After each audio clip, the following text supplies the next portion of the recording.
Good morning, and welcome to our premiere broadcast of In Deep. I'm Angie Coiro, and I'm very thrilled to be part of, at last, a progressive radio voice in our country's capital. Congratulations to We Act Radio.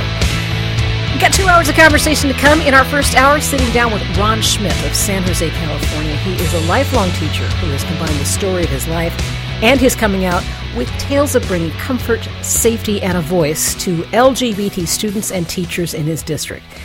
In our second hour, have you heard about this?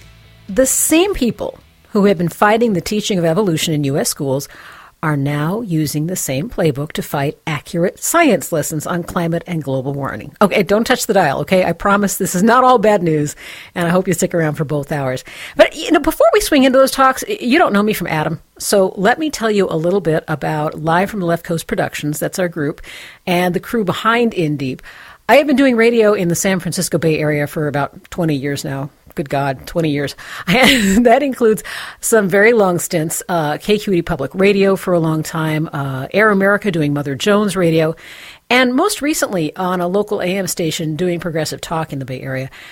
And along the way, I joined forces with Gordon Whiting, who had a music rather than radio background, but a strong political soul, and he has learned to do radio. And he is now executive producer of LFTLC Productions and this show, In Deep. Hi, Gordon. Oh, okay. Gordon is sleeping, but I know the sentiment is reaching him. Anyway, I'll tell you what I have discovered is so very important and what we pursue at LFTLC, regardless of which show we're doing and regardless of the venue. We pursue respectful dialogue with a fearless and honest presentation of the truth.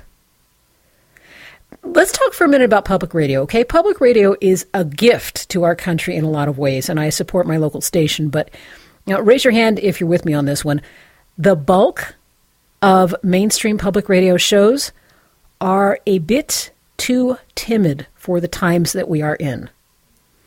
If you're on the fence on that one here, try this little test. I invite you to Google the public dialogue that NPR had through its ombudsman with its listeners over whether they would frankly refer to waterboarding as torture, as many of their listeners were begging them to do, to just acknowledge that reality. And here's a hint. NPR wouldn't do it. So that's one side of the spectrum, right? We have radio that is intelligent and it's in-depth, but with its funding constantly threatened and a reliance on public opinion, it can be a little bit of a scared rabbit. Now, the flip side of that is the model of AM radio that has been bequeathed to us by, God save us all, Rush Limbaugh, Michael Savage, and their ilk. So you scream if you have a point to make. You hang up on callers if the callers are too smart, or heaven forfend, your caller might be proving you're a little bit wrong about something. And as one program director earnestly instructed me during my career, use your guests and your callers as pawns. Use them any way you need to get ratings. And that means thumbs up for bombast, stir that pot, go for the gut, screw accuracy. Don't even think about the effect you might have in molding the culture. Just get the listeners frothing, because that's good radio. Do you see where I'm going with this? LFTLC Productions, our group, including this show, In Deep, are all about straightforward, non-inflammatory, honest, useful presentations of important issues. What we are determined to do is to bring you the best of two ends of the radio spectrum.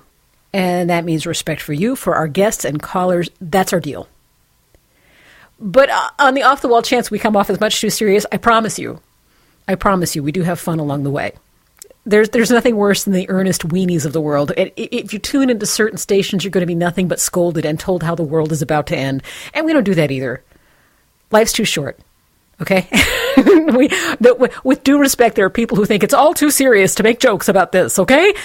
Well, no, not okay. Here, we enjoy laughing. You got to laugh. So that is the end of my spiel. And that is what we're all about. And it's time to swing into our first hour. I first interviewed Ronald Schmidt when he published his book, Once Removed, a story of love, loss, and a cause championed. And I found his story riveting. Ron Schmidt was raised in an oppressive Catholic culture. He was aware from a very young age that he's gay, but he was so determined to overcome this illness, and can you hear my air quotes on that, that he actually married and fathered children trying to make himself straight. And with that kind of denial going on, even though he had very rewarding work as a classroom school teacher, that couldn't make up for the lack in his life and his lack of honesty with himself, and he sank into alcoholism.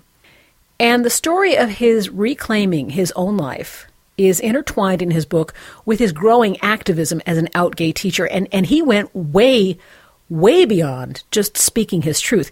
He held his students' hands all the way into the Ninth Circuit Court, nailing a record settlement for a group of LGBT students that the school board, the school district, refused to take seriously.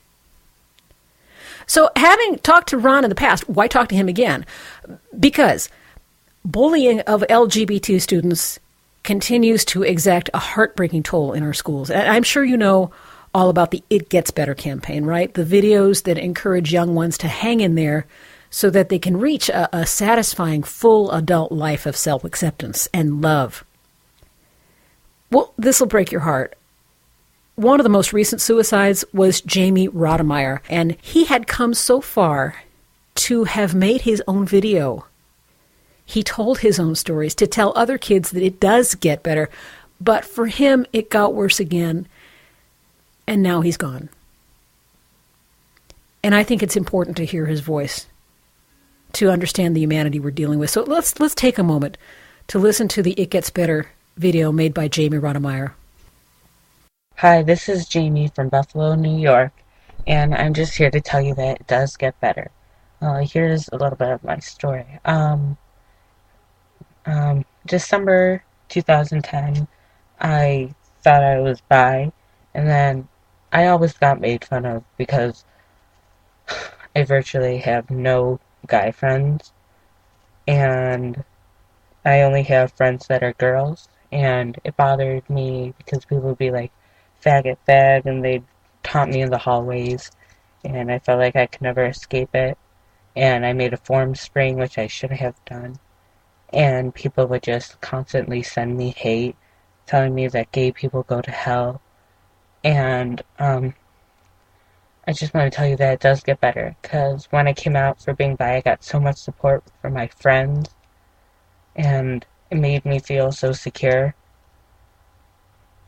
And then, if your friends or family isn't even there for you, I look up to one of the most supporting people of the gay community that I think of, that I know, Lady Gaga. She makes me so happy, and she lets me know that I was born this way. And that's my advice to you from her. You were born this way, and all you have to do is hold your head up far. Hold your head up and you'll go far. Because that's all you have to do. Just love yourself and you're set. And I promise you it will get better. I have so much support from people I don't even know online. I know that sounds creepy, but they're so nice and caring, and they don't ever want me to die. And it just is so much support for me. Yeah, so just listen here. It gets better. And look at me. I'm doing fine. I went to the monster ball, and now I'm liberated. So, it gets better. I am so glad we have the It Gets Better effort, and there are wonderful people behind it, but it makes it somehow especially even worse that this kid was so close to full self-acceptance and the personal strength to stand up to his terrorists, and then he didn't make it. And here's another one very recently who didn't make it. In California, Jeffrey Fair, and I'm going to read this to you directly out of the Sacramento Bee, which reports that in the early hours of New Year's Day, Jeffrey hanged himself in the front entrance to his family's home in a Tony Granite Bay neighborhood. He was 18 years old. His parents have searched their hearts and minds for answers. Though Jeffrey, who was gay, had recently ended a relationship and had been treated for depression, his parents believe something more insidious put him on the path towards suicide. They are convinced a lifetime of taunts and bullying contributed to his decision to take his own life. His father said, "We will second-guess ourselves forever, but we do know for years and years people knocked him down for being different. It damaged him. It wore on him. He could never fully believe how wonderful he was and how many people loved him." And again, I'm giving these to you out of the Sacramento Bee. Here's a little bit more. As early as the 3rd grade, Jeffrey was the target of taunts. Family members said that he had few friends. He felt comfortable only when he was at home or on vacation with people he trusted. He would come home from school and cry. The paper quotes one person saying, he would say he felt alone, that he wasn't accepted for the things he liked. It was in the 6th grade that people first started calling him fag. So with these stories piling up, I thought the best first guest for our new show, In Deep, could only be Ron Schmidt. He has a riveting life story, a lot of wisdom to share. Now, we did have some technical problems recording our conversation, and it's some of the audio is a little bit tweaked, but I urge you to bear with those small glitches. It is so worth it. Ron Schmidt is the author of Once Removed, a story of love, loss, and a cause championed, and I sat down with him in our Berkeley studio. Thank you so much, Angie. It's a pleasure to be here. We are going to get into your personal story, but tell me, how much resonance does the story of this young boy in Sacramento have for you? Well, it's wrenching because one of the major parts of my book refers to my first semester in Morgan Hill Unified School District here in Santa Clara County, where an 8th grade student committed suicide and hanged herself in the backyard. There was evidence that perhaps she was trying to time this with the arrival of some family member coming home. She expected that that was going to happen, and it didn't, and she died there, the noose around her neck. It was a tragic, tragic situation, and it sent shockwaves throughout the school district. As I say, I was brand new in the district. It was my first semester there as a temporary teacher. I was in the process of moving directly toward coming out, and I went to my principal to discuss concerns that I had after the school district brought a psychiatrist out from the county health department to talk to all the staffs at their various school sites. And he was supposed to be talking to us about why kids commit suicide, why these things happen, and in particular the fear that there would be copycat suicides. Students who knew this young girl very well and felt that they needed to do likewise. The reality is that this psychiatrist didn't tell any of us anything we already didn't know, except that he didn't take night calls. It was ridiculous. And so I went to my principal the next day, and I said, if that was supposed to be dealing with the subject, then that was like putting a Band-Aid on a gaping wound.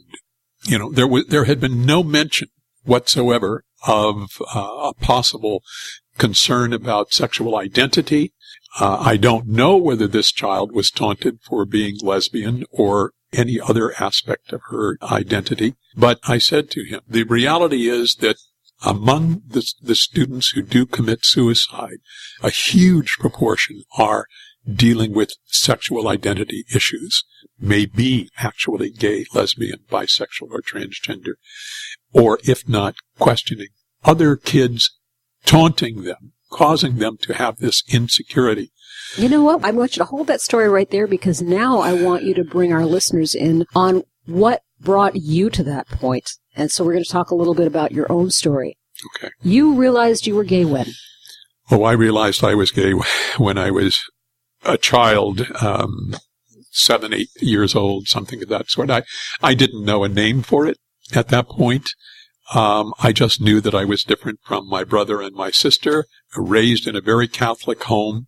And as I grew older, everything about what I was feeling toward other males was clearly wrong as far as my church was concerned, as far as everything else in my society was concerned. Did you have anyone in your young life that you looked at and said, well, if I am, although you didn't have the word for it, if I'm gay and I come out, I'm going to be treated like this person, or I'm going to end up like that person? What kind of role models did you have for making your choice about how to handle this? The only role models I had were in the church. confessors and so forth. And I got no positive reinforcement from any of them. So I did a lot of agonizing in the confessionals and that sort of thing. And it was a very, very difficult period of growing up. Everything that I knew about being gay made me feel that I needed to change who I am. My confessors used to say to me when I would talk about the need to express myself in terms of homosexual tendencies and so forth, don't worry about these things. When you get married, they'll take care of themselves. Oh, I'm sure that worked out. Yeah, exactly. Well, the reality is, of course, that I wanted desperately to change who I was. And all through my schooling, that was the same situation. At Santa Clara University, I had a priest who was the head of the theology department, and understand the Jesuits were the intellectual elite of the church, still considered to be. I went to this particular priest and I said, I am skirting the edges of homosexuality and I don't know what to do about it. And his response was, if you are indeed a homosexual, you know whose fault it is, don't you? Your dear devoted parents. And he gave me the name of a psychiatrist to whom I went for the next 2 years to get myself straight. And that was the prevailing thought at the time, that this could be fixed. Yes, that it could be fixed. Well, the psychiatrist to whom I went said that there was evidence to believe that you could change if you wanted strongly enough to do it. And there was a 50-50 chance that you could become straight. And implicit in that is, if you don't change, it's your fault because you don't want it enough. Well, of course. There you go. Exactly right. And so I desperately wanted to change. I went for 2 years and I met a beautiful young woman during the latter part of my therapy and fell in love. There's no question that I fell in love and believed I was cured. I wanted desperately to be cured and believed I was. And after all, I just completed these 2 years of psychotherapy. And today, of course, that is known as reparative therapy. So anyway, I married. The marriage lasted for 7 years. I have 2 wonderful sons, and I raised the sons myself from the time the youngest was 3. Ron Schmidt is the author of Once Removed. It is now out in paperback and available. You can find it on Amazon and on the independent book sites as well. And we're talking about his own life in the context of what we see today in bullying, of anti-gay harassments in the schools, because as you'll be hearing from Ron over the course of this hour, this is not only a personal journey for him, it's his journey as a teacher and moving through the school system and ultimately helping to organize and educate other teachers around these same issues. So you have a 7-year marriage, you end up with 2 sons, and somehow you came to a place where you were no longer going to deny who you were. Was there a turning point that was a sharp mark in the sand, or was this a gradual realization that you had to do what you had to do? It was a gradual realization. The reality is that basically my gay needs had begun to reassert themselves in the latter stages of the marriage, and I never acted on them during my marriage, I will say, and I make that clear in the book also. But the fact is that after the divorce, well, through this period of time, I was beginning to drink more and more and more. And I'm a teacher. I taught all through these years. I have 33 years in the classroom and 24 years of drinking. And I got by drinking, and I say got by, it became more and more difficult to get by. What happened eventually was that I decided, I was going to be determined to live long enough to see my youngest son through school. And then I expected that I would just drink myself to death. Both sons would be out of school then, and so forth. God, what an awful decision. I mean, just to think that you had, on some level, a consciousness of that decision. Yes. Well, I mean, it was very clear. It was a very clear consciousness. It was at that point, basically, that I allowed myself finally to begin to access gay venues. And much is said to deride the gay baths, the bathhouses, and I am here to tell you that the bathhouse saved my life.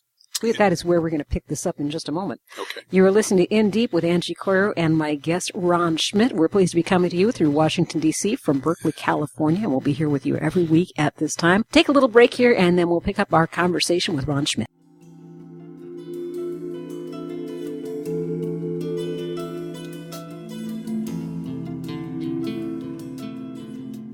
Welcome back to In Deep with me, Angie Coiro. Our show is known only to our closest friends as AC does DC. I have no idea what you are doing up at this hour. What are you doing up? But I'm glad you are. I'm glad you're with us. If you're just tuning in, this is the first hour of our new 2-hour show. And in a sense, the two topics are linked today because this hour, we are learning from a gay teacher and activist what it takes to support, encourage, and empower. Word is overused, but it's important. Empower LGBT students and fellow teachers. Coming up in our next hour, we'll focus on the people who froth at the mouth when they hear about this kind of hour.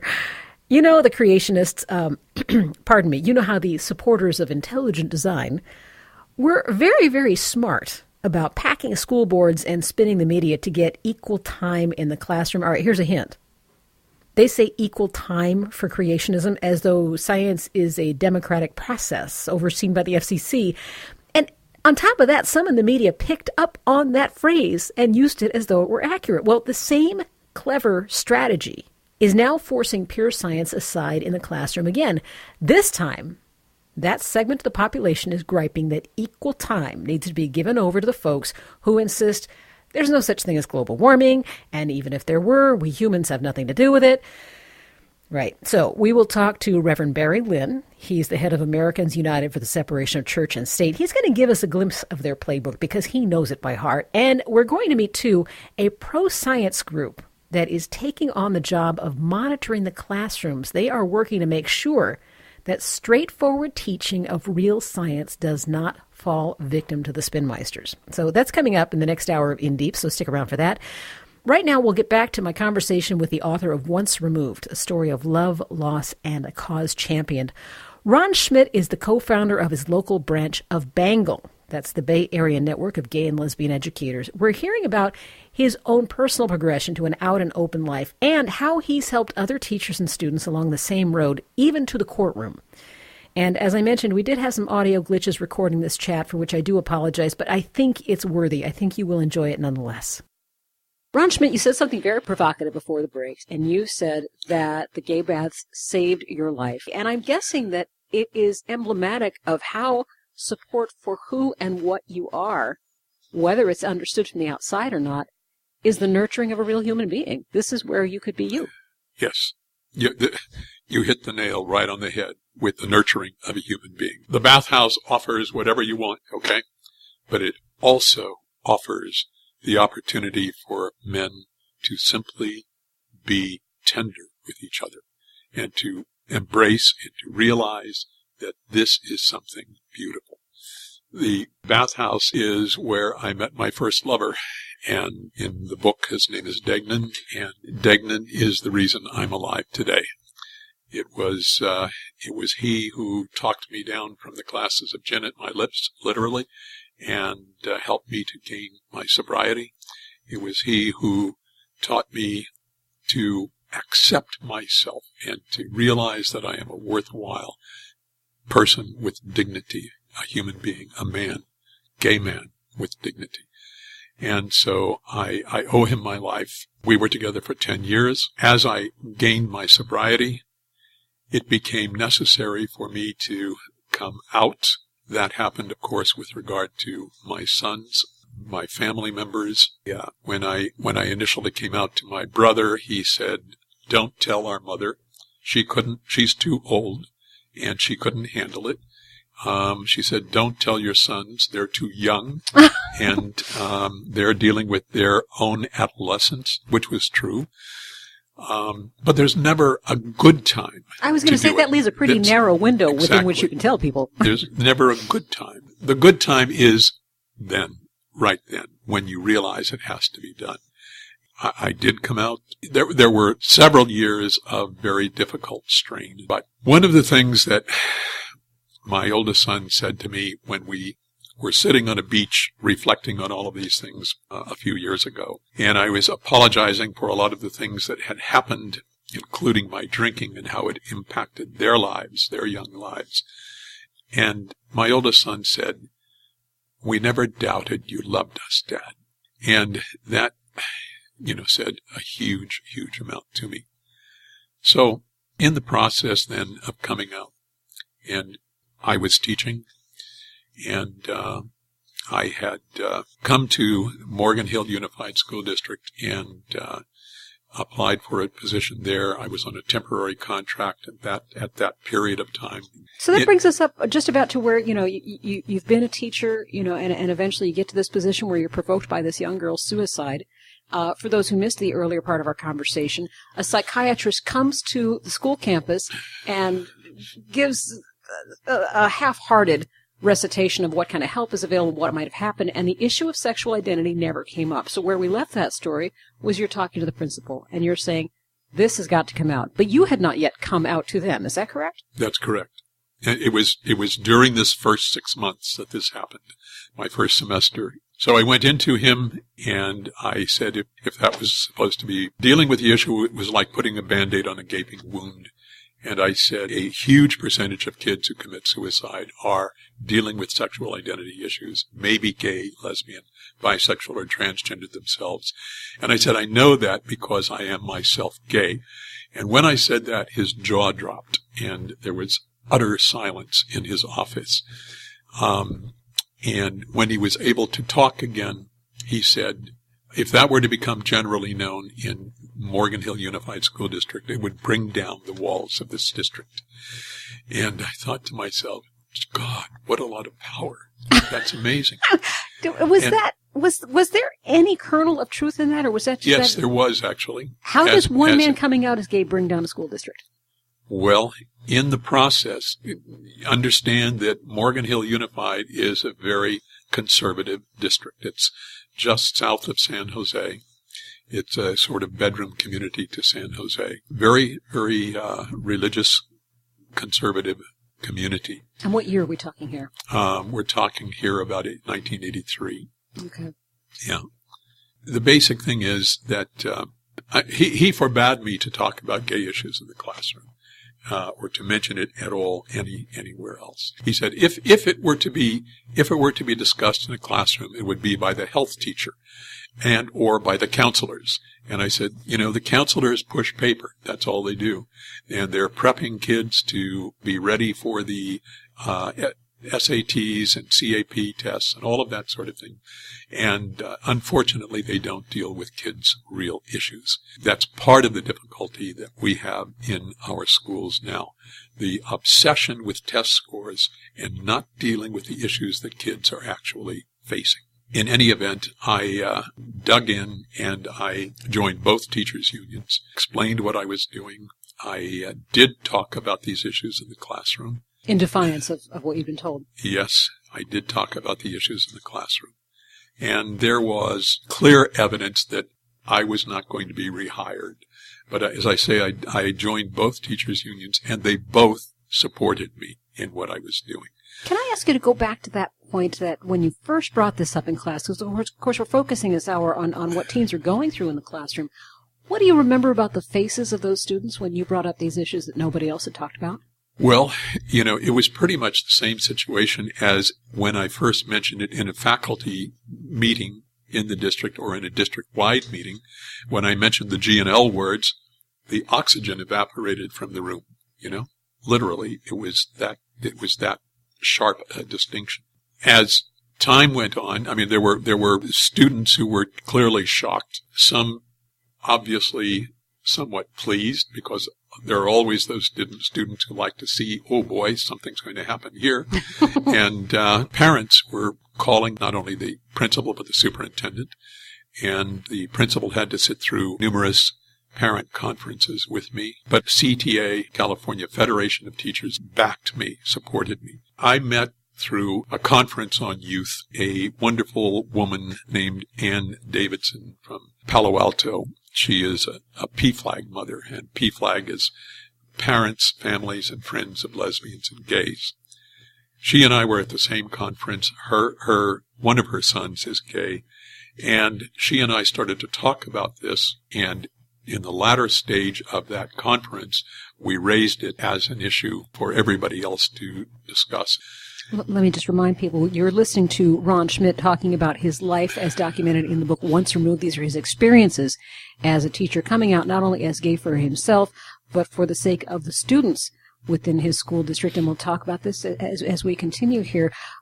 So you've met this wonderful woman who is going to help you with what? We decided that what was necessary was to put together a workshop that would educate faculty, superintendents, counselors, and hopefully the students themselves about LGBT issues, lesbian, gay, bisexual, transgender issues. We put together a workshop called The Invisible Minority in Our Schools, Gay, Lesbian, Bisexual, Transgender Youth.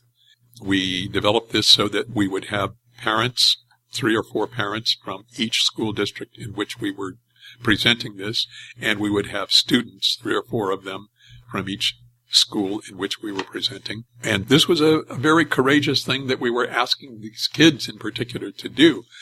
Some were reluctant at first, but we were able to gain that kind of support from them. We went to every school district in Santa Clara County, spoke to the superintendents, assistant superintendents, and presented this need. And we had CTA and National Education Association, NEA, and they supported the issue. In fact, they had us do the workshop at the Human Rights Conference and at the Good Teaching Conference, which was a statewide kind of venue. Now refresh my mind here. What is your status now as a teacher while you're openly doing these workshops? Well, this came out, of course. The Morgan Hill Times and the Gilroy Dispatch covered this, and the San Jose Mercury News covered this also. We went to the superintendent and to the school board in Morgan Hill Unified to present the need for this kind of workshop to happen in Morgan Hill Unified. And it was extremely controversial. The first effort at doing this brought 400 people out to the board meeting. There were so many people who were avidly speaking against this happening, bringing up all the worst stereotypes about gay, lesbian, bisexual, transgender people. It ran almost to midnight, and the superintendent asked me, would you wait until next time to make your presentation because we're so out of time? And so I agreed. We had as many people the next time as well. But I did make my presentation. The news channels were there, the TV channels, the newspapers, all of that sort of thing. There was a young man walking outside with a sign saying, kill the faggots, and the police took the sign away from him at least. And there was so much concern for my own safety at the end of this that they walked me out to my car. It was a very, very scary kind of event, but it had to be done. It had to be done. It's wrenching to think that so many kids are hurting in our schools. One of my students, a 9th grade student, during this period of time, when I challenged a faggot slur in the classroom and stopped the discussion that we were about, I said, when I heard this, I said, let's talk. And so we did, and I went on about the need for everybody to be able to be accepted and to be respected for who he or she is, and to not be subjected to any kind of slurs. And I had a note in my teacher's mailbox at the end of the lunch period that day from a young woman, 9th grade student, who said, Mr. Schmidt, I want to tell you how thankful I am that you said what you did in class today. I've had kids say things like this around me, and it really is hurtful. And so I said, you know, you're always welcome to come and talk if you want to. It was actually a couple of years later that she had moved on to the high school, and I got a phone call from a young woman. My name was on a hotline list for BANGLE, the Bay Area Network of Gay and Lesbian Educators, and it was through that I was helping to generate this workshop, The Invisible Minority in Our Schools. And anyway, I got the phone call from a young woman who said she didn't know who I was, only that my name was on this list, or my number was on the list. And she said, I go to a very, very conservative school, and it's really hard. And I said, I understand. I teach in a very conservative school district. And then suddenly we were silent, and we realized, and I said, Danae? And she said, "Mr. Schmidt." And so we laughed. And she had called me. She said things had gotten much worse there. I told her that there was a youth group meeting. And I said, "If you want me to, I will pick you up and take you to that." I did that. And I was grading papers, waiting for her. It took a long time for her in this session she was in, but she came out just beaming from ear to ear, and she said, "You don't need to drive me home. I'm going to get a ride with one of these new friends." And so that was wonderful. I asked her, when we were finally able to do the workshop in Morgan Hill Unified, I asked her, would she be one of the students from the district and speak to the administrators and counselors there. And she agreed. And it was a very, very powerful moment. It's detailed in the chapter in my book entitled, "Where Were You?" When she had her time at the microphone, she moved up close to the microphone, held it in her hands across the desk, and she told about students in a particular class where the teacher had just set aside his lesson plan and allowed students to make remarks all period long, shouting obscenities and shouting faggot and dyke and queer and things of this sort. And she said to them, she said, "I was so afraid they were going to turn to me and say, 'You're one of them, aren't you?'"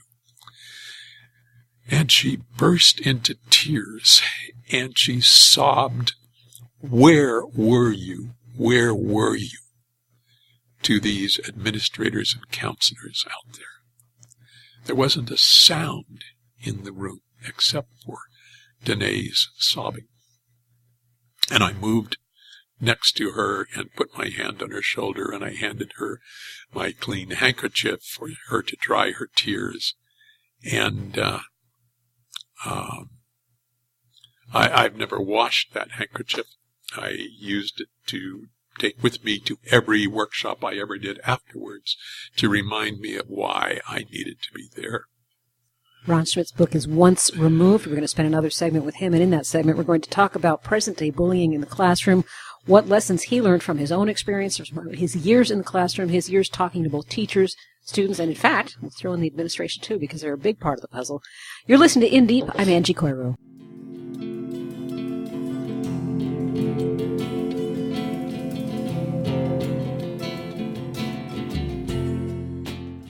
Ron, as promised, I want to take some of the hard-earned lessons of your life, both personally and inside the classroom, and apply them to the terrible slew of problems we have now with bullying, with suicides.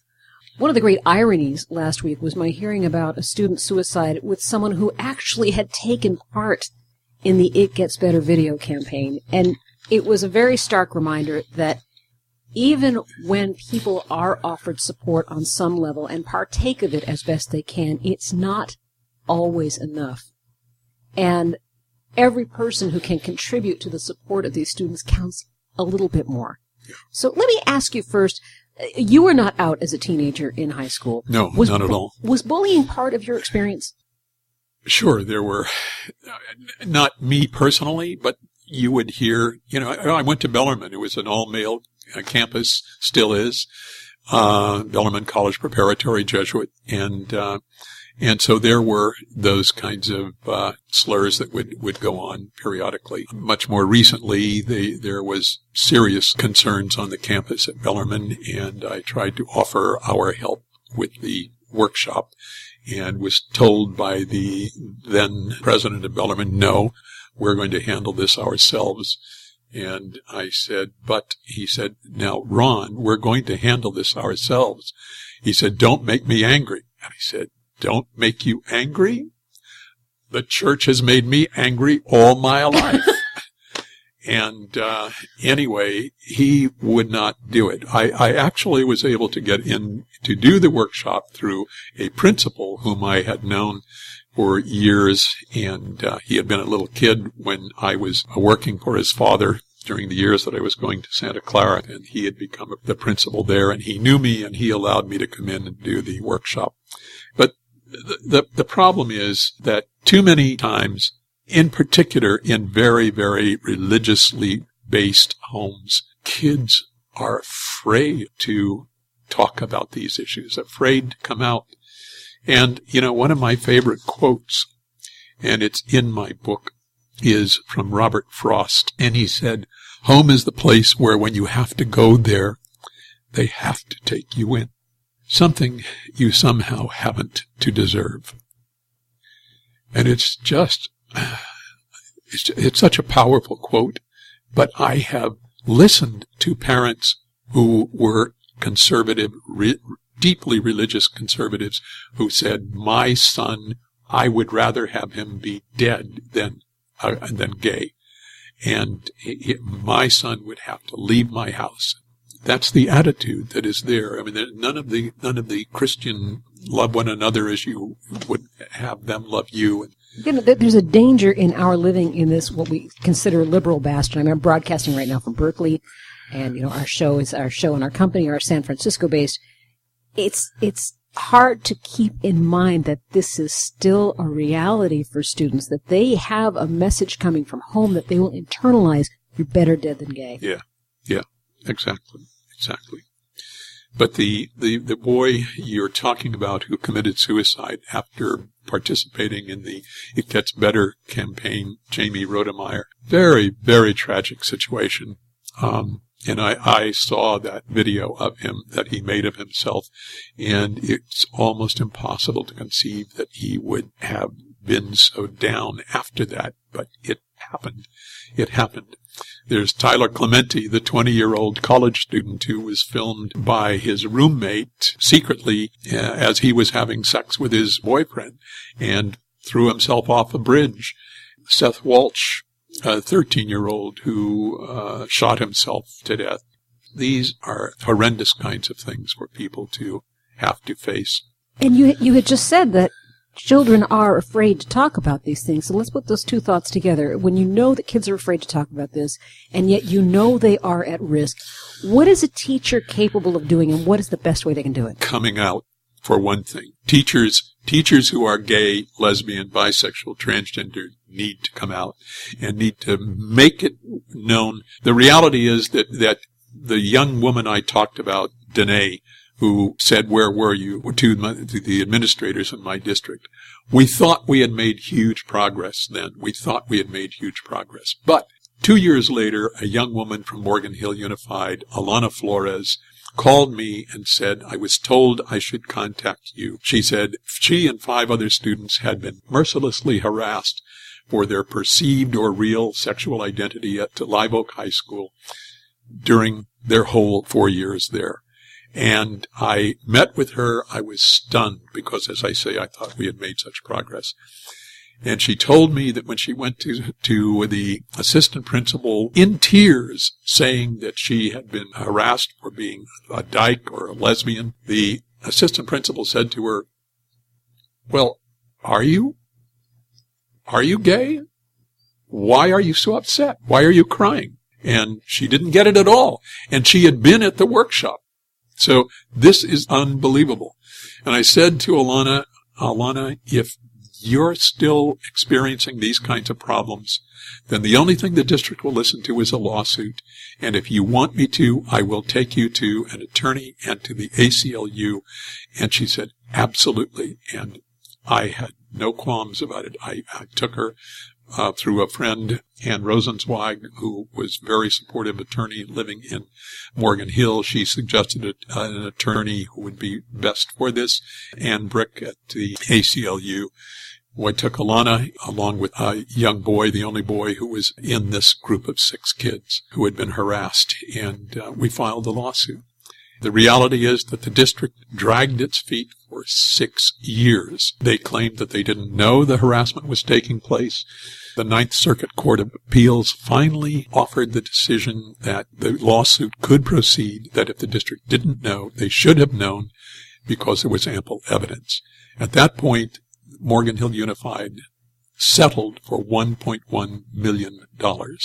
Now, Angie, one would think that that would say something to other school districts. Money at least talks, if not morals. Exactly. You'd think that they would say, we'd better shape it up here. But as you see, I mean, we've just been talking about Tyler Clementi, about Jamie Rodemeyer, Seth Walsh, and the young man from Sacramento, Jeffrey. And it continues, and we have to have people. One of the CTA officials who was very, very instrumental in helping me keep my job as an out-gay teacher said to me that when he went into his own school district and started to, and he's a straight teacher, but when he went in and started to talk about what was happening in these workshops, he said there were 3 teachers on his faculty he knew were gay, and they absolutely were stony silent. They would not say anything. They were terrified of getting involved in the subject. Teachers have to come out. I was the only teacher in Morgan Hill Unified in my 15 years there who was openly gay. Were there others who were gay? Of course. What kind of conversations did you have with them? Very secretive. So they would talk to me in my own classroom with the door closed, sort of thing, and they weren't about to be able to get involved in this kind of thing. They felt there was a need for it and so forth, but it wasn't something that they could take on. Which brings us back to your point. The first thing a teacher can do to help a student is to come out. Yes, yeah. When Gavin Newsom authorized gay marriages to take place illegally, as it turned out, that first February, 6-7 years ago now, I volunteered for 7 different days at the City Hall where the marriages were taking place. And I was bringing couples from the clerk's office with their marriage licenses to the rotunda for their ceremonies. And the hall was lined with throngs of people who were there excited about this. And one young woman came up to me and said to me, "You were my teacher in 9th grade. And you were..." She said, "You were such an inspiration to me." And I said, "Oh my God." And I said, "I can see a similarity with someone I know, but you're going to have to remind me of her name. It had been a long time." And she told me her name, and I said, "Oh God, of course I remember. I even remember where you sat in class." And she just beamed. That the sad irony is, that story to me is very beautiful. And that there is a contingent of people who vote as often as you and I do, yeah, that would say, you recruited that girl. You made it okay for her to be something that's wrong. You must still hear that. I made it okay for her to be who she is. That's the thing. That's you said it exactly. I made it okay for her to be who she is. She knew that she was different, and she realized what her difference was, and she thought that gay and lesbian, bisexual, transgender people were all these people who were off in the margins of society. She said, there you were teaching, doing what other teachers were doing, and so forth, living a normal kind of life. And so it was huge for me. Our time is almost up. Tell me what your involvement is with teachers and in the classroom these days. Well, I've written this book. I'm trying to, there's a lot of pain in the book. There's a lot of heartache in the book, but there's also a lot of joy.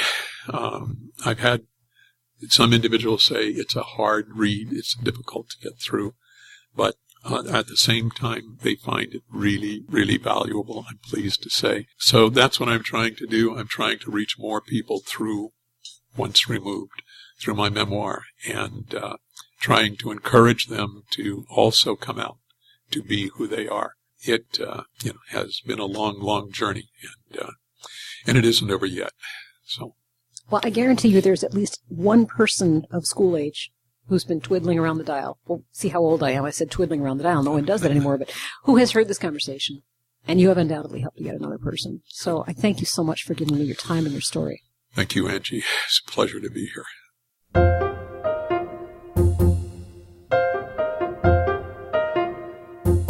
Thanks to Ron Schmidt for his visit to our Berkeley studios, and thank you for tuning in to In Deep. We'll be in this same slot next week with 2 hours of intelligent, real conversation about issues that matter, whether other media are paying attention to them or not. Our show is a production of Live from the Left Coast Productions. Gordon Whiting, executive producer, and this week's editor, with half-assed help from me. Very special thanks this week to Peter James Callahan, without whom we never would have made it on the air this morning. Thank you, Peter. Thanks, too, to a special friend of our show. Gotta laugh, you are family, sweetheart. Speaking of friends of the show, national radio host and troubadour David Gans has always sung us out, so he's going to do it this time, too.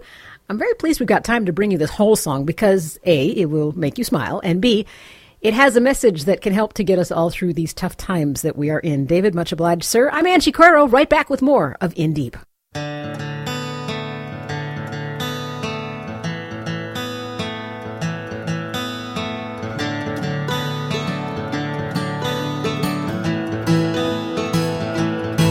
Oh, well, the man who stole the future has an oil drum for a heart and a strange preoccupation with other people's private parts. They want us to do what they say, but I'd rather live my own damn way. We'll take our culture back someday, but it's gonna get worse before it gets better. It's gonna get worse before it gets better. It's gonna get worse before it gets better, but I know it's gonna get better.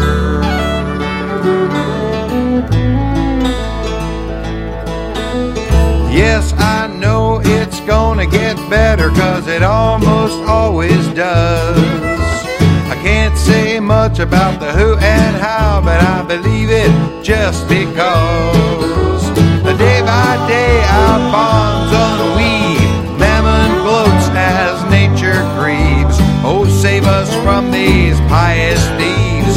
It's gonna get worse before it gets better. It's gonna get worse before it gets better. It's gonna get worse before it gets better, but I know it's gonna get better. Well, I love the world we live in, 'cause I live in it with you.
Defined by what they buy. These righteous despoilers, these blood for oilers, taking orders from on high. And I don't know whose word I'd take about this God whose laws I break. I'll swan dive into that fiery lake. It's gonna get worse before it gets better. It's gonna get worse before it gets better. It's gonna get worse before it gets better, but I know it's gonna get better.